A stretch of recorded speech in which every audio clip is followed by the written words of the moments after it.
Hi guys, welcome to another episode of the Game of Life show. In this episode, we're going to break down all things PlayStation 5 DualShock controller. So, Microsoft had an inside Xbox on Tuesday, and Sony saw fit to crash the party, so to speak, at least an hour before the premiere of Inside Xbox. And what they did was phenomenal. And it broke and shattered a lot of social media records. At the same time, got to keep in mind that a lot of gamers have been clamoring for information on anything PlayStation 5 related, anything the next generation related. So, what exactly did PlayStation do to interrupt or at least kind of impede on what Microsoft wanted to do with Inside Xbox? Well, they dropped the controller. That's right. Instead of calling it the DualShock, which continues the DualShock series from previous PlayStation platforms, instead Sony has elected to go ahead with a brand new name, calling it the DualSense. And what does the DualSense mean? Well, I think it's easy to say, based on some of the schematics of the controller, that what Sony wants to do with the PlayStation 5 controller in a DualSense is allow you to be able to do multiple things with your voice or with the create button. Now, voice chat will be embedded within the controller. Sony had a patent filed several months, or I'd say maybe about a year ago, close to a year ago, where they had a microphone array that was embedded in the side of their controller as a blueprint of what it would work like. And this blueprint showcased the sounds module of the controller being able to take in the voice of the player, and in doing so the player would only be able to isolate what they're saying from the outside of everyone around their peripheral, not within the scope of the controller itself. So Sony went, not only did they patent it, they actually went ahead and built it into the DualSense controller, which makes it a more sensoriatory console, meaning that it's going to be able to allow you to do voice chat, it'll allow you to do voice connect, and you can even play with other players who have the same controller next to one another and be isolated and within the sound of what your voice is within the scope of the ability of the controller and the voice headset itself.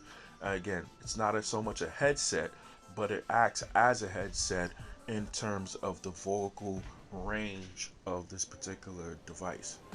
And so, in doing so, what Sony has done is actually add something new to the way we play games. Now, the caveat to this, obviously, is whether or not this is actually going to work in real life practice. The other thing, too, the controller is a lot more bigger. They were able to add haptic feedback. Haptic feedback allows for you to pull the trigger and to feel the sensation much more accurately of whatever you're doing. So let's say if you're driving a car and you're driving that video game car, let's say Gran Turismo, and there's a slick road ahead of you or even a mudslide ahead of you, you will able to feel the tread of the mud and your tire trying to rip through that surface. Same thing if you're pulling the trigger of, say, a bow and arrow. You would feel the force feedback of that bow and the string of the arrow being pushed back so that you can let go of that arrow. Now, all of this sounds really good. To Microsoft's credit, Microsoft has had haptic feedback in their controllers, I believe in the Elite controllers, and they've also had certain types of rumble features within their current controllers that you can purchase. So what we're seeing from Sony is actually them actually stepping up to the plate, bringing something that's really significant in value in terms of what gamers will get when they first premiere the PlayStation 5 and you get it in your home. The other aspect of this is just really interesting is the total change in dynamic of the controller. And the reason being is that it no longer looks anything similar to what you had on the PlayStation 4 with the DualShock 4. So, in essence, this is a whole redesign.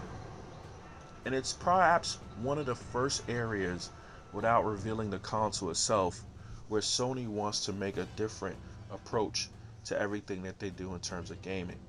They no longer have the power crown against Microsoft when you think about the PlayStation 5 specs, as well as you think about the Xbox Series X specs.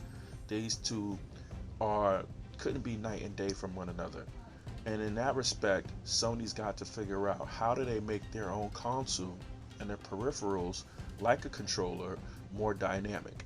We know that the new PlayStation 5 will be able to have and do PlayStation VR, but what about the overall experience? And I think that with the DualSense controller, this is the first shot, first salvo in the direction of saying, okay, we're going to offer a different type of playing experience, and we're going to offer it in a way that isn't so much of a departure from what you're used to, but we're going to enhance what you're used to. So the idea of a dual sense, meaning that the duality of senses for your controller, is indicative of that new direction. Now, at the same time, it's the jury's kind of out on the look of this controller. All over the internet, it's been quite interesting to see the different mock-up and designs of the interpretation of what the controller currently looks like. I will not lie to you, there are some skins out there and redesigns that look really phenomenal in terms of the button layout. The current one, the DualSense, has no longer the light bar in the front of it like the old DualShock 4 used to.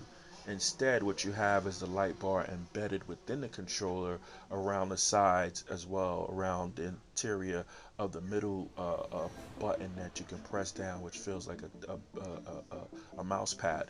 And the light bar goes inside and around it. There's also no longer a share button. Instead, there's a create button.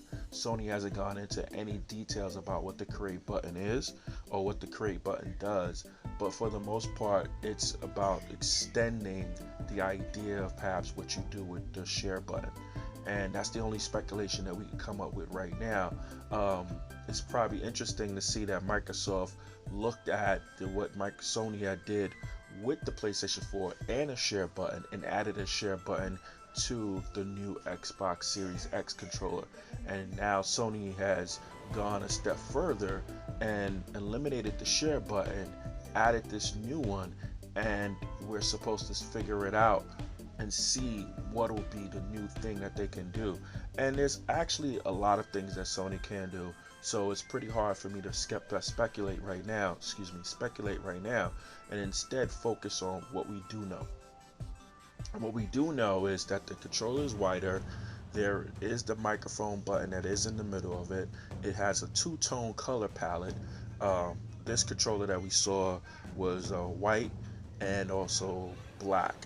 Um, like I said, a lot of people have their own opinions about the look of the controller.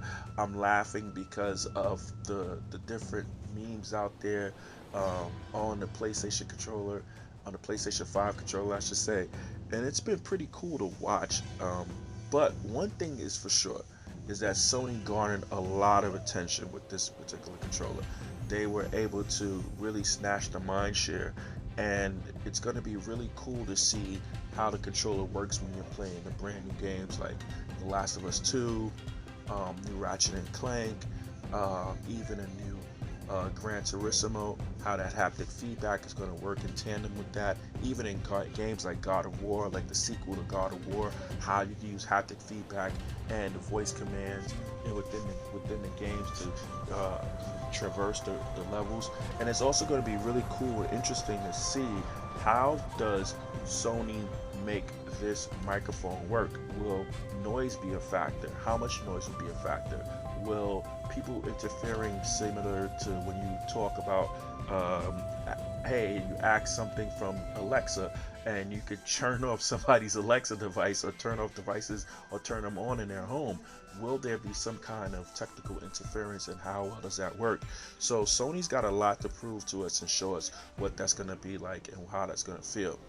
So with that being said, I'm going to end this video here. Look forward to seeing you guys on our next podcast.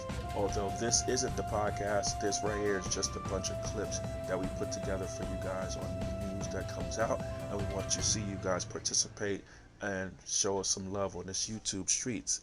All right, so we'll see you We'll be back with more gamer life and gaming inside.